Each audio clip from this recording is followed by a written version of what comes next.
Hello and welcome to Something Wicked. My name is Barry and today I'm going to be making this horrible little thing. It's taken from a book called Gazu Hyakki, which translates as the Illustrated Night Parade of 100 Demons. The book is a supernatural bestiary of yokai, which are Japanese demons and ghosts. And today we're going to be building this aquatic horror.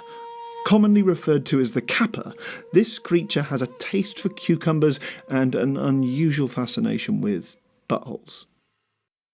Anyway, we'll get to all of that in good time, but for now, we've got to make our guy a skeleton. For his big bones, we're going to be using 3mm aluminium crafting wire, and then we're going to use a thinner gauge wire to bind everything together. Once the armature's done, we can start packing him out with tin foil.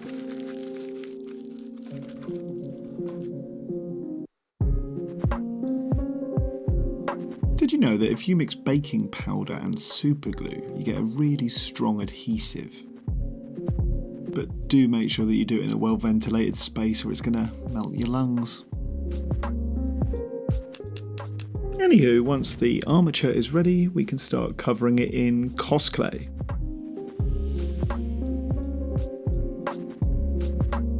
Clay is expensive, tinfoil's cheap, so I'm going to pack out his back with that before covering it in clay. So now he looks like a crap Teenage Mutant Ninja Turtle. I'm going to shape up his buns. And once his lower half is looking alright, we can move north and start sorting his arms out.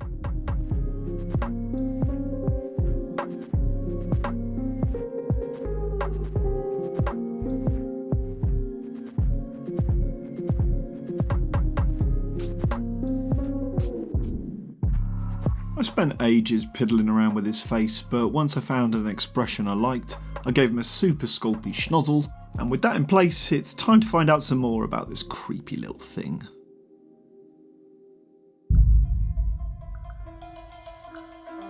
Kappa have changed a lot since they were first mentioned in a 15th century document called the Konjaku.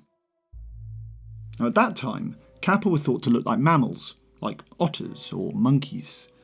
But by 1776, they'd started to take on a more aquatic vibe with webbed fingers and frog-like skin.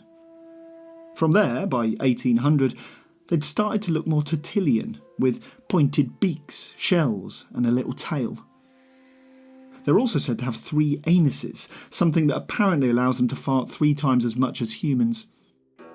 But despite their changing physical form, one trait that has stayed fairly consistent is a shallow bowl in the top of their heads, called a sara.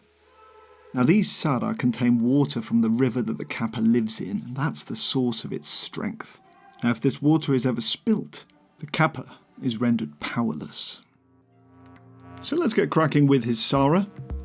I'll start by smoothing out a bowl in the top of his head, adding some texture, and then reinforcing the rim with some super sculpey. I've got a big old bag of eyes that I can choose from, and after trying out a few different options, I finally picked one that looked alright. His tongue is a fairly simple affair. It's just a triangle of clay which we'll add some texture to. And once that's done, we'll slop it into his face, and then we can finish his mouth off by gluing a few pre-baked teeth into his gaping maw. Now, I hadn't been very happy with the eyes that I'd tried before, so I went on the internet and I bought some taxidermy eyes.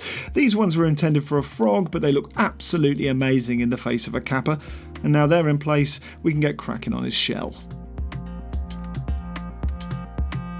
Now the hexagonal shapes on the back of a tortoise or a turtle are called scoots.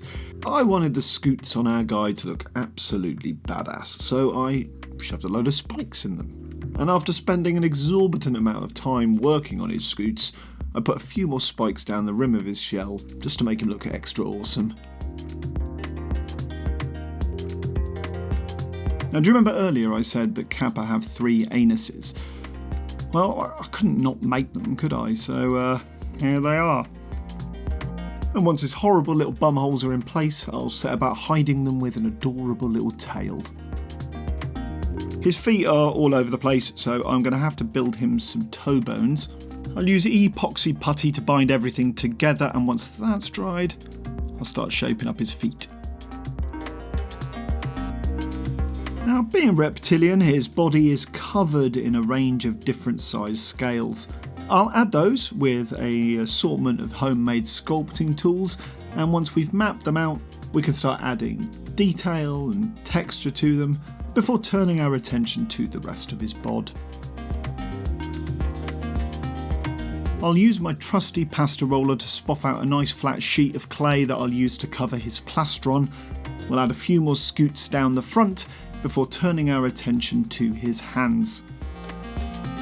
As with his feet, we'll use epoxy putty to bind together his finger bones, and once they're in place, we can cover the whole thing in clay. I'll take some pre-baked talons, drill holes in them, and then superglue them to the tips of his fingers. A bit more texture will get added to his palms, and then I can finish up his hands by adding a bit of webbing in between his fingers. With those final details in place, he's ready for a bake, so I'm going to pop this thing in the oven while you click the subscribe button, and then we're going to talk about bumballs. Kappa are horrible little shits.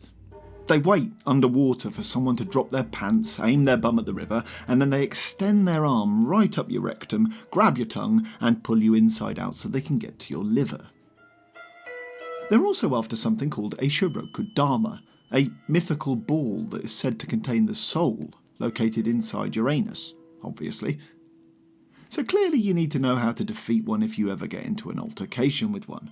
And despite having 3 bumholes, Kappa hate it when humans fart, which is a great deterrent. They're also obsessed with politeness, and if you bow to one, they will always return the gesture, spilling the water from their sara and making them easy to defeat. So now it's time to start painting him. We're going to be using matte black, angel green, green skin, and jungle green. There are links to all the paints and kit that I use in these videos in the description.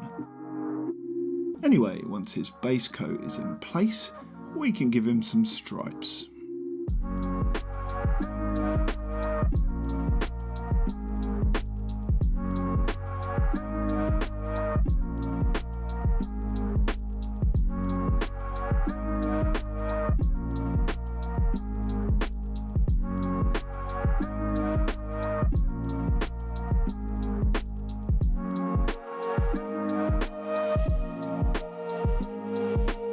I'll employ a soft tone wash to bring out some of the detail in his skin. And then I'll spend ages painting all of the scales that run up and down his arms. Once that's finished, we'll give him a little pedicure, smarten up the webbing in between his fingers, and then I'll move on to his face, which I'll bathe in a dark tone wash.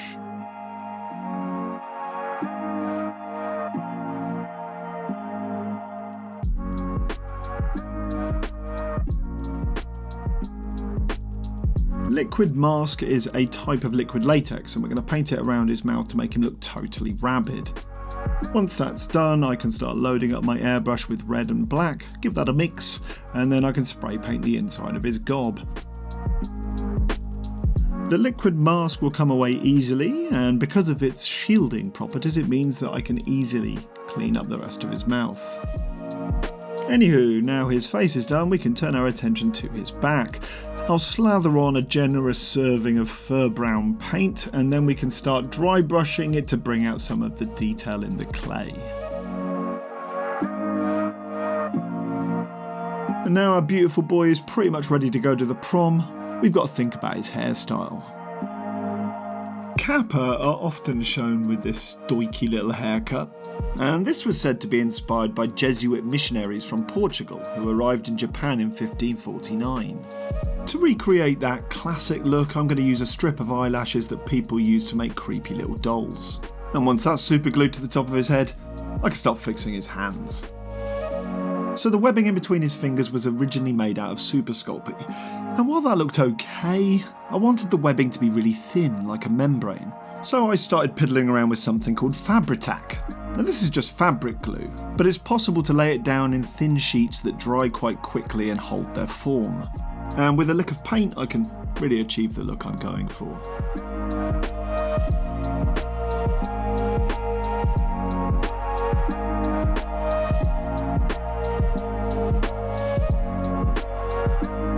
Once we've added a bit of highlighting, we'll use a gloss varnish to encourage the reflection of light off his skin. I'll apply that all over his body, including his shell because our guy is fresh out of the water. And once I've tidied up his bum holes, the paint job is pretty much complete and it's time to start thinking about making him a base.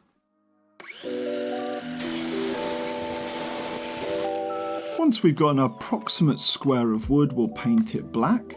And that'll create a nice dark foundation for all the river skank we're going to be putting on top of it. We'll take some mud, acrylic brown paint and PVA glue. We're going to mix that up and give it a good stir and slop it down like a dirty protest. So once the base is looking suitably rank, we will mount him on it, and then I'll turn my hand to making a bit of foliage for the background.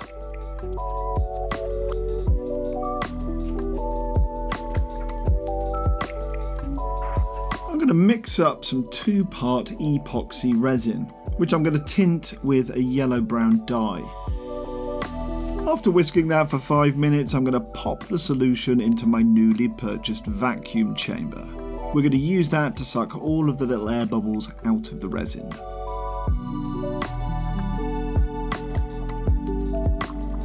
Once he's knee-deep in river water, we'll top up his Sara, and then I'll add a bit more resin onto his back to make him glisten and gleam. Then all we've got to do is leave it for 24 hours before coming back to bust it open.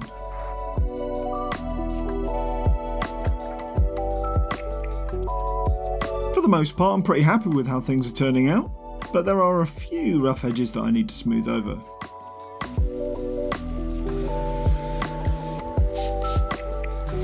And once the sides of the model are looking shipshape and Bristol fashion, I can turn my attention to some other water features. Mod Podge is absolutely perfect for adding surface ripples with the use of an airbrush. And then I'll create some drips to attach to his body with some fishing line and epoxy resin. With all of that stuff in place, our guy is basically done, and it's time to move on to the money shots.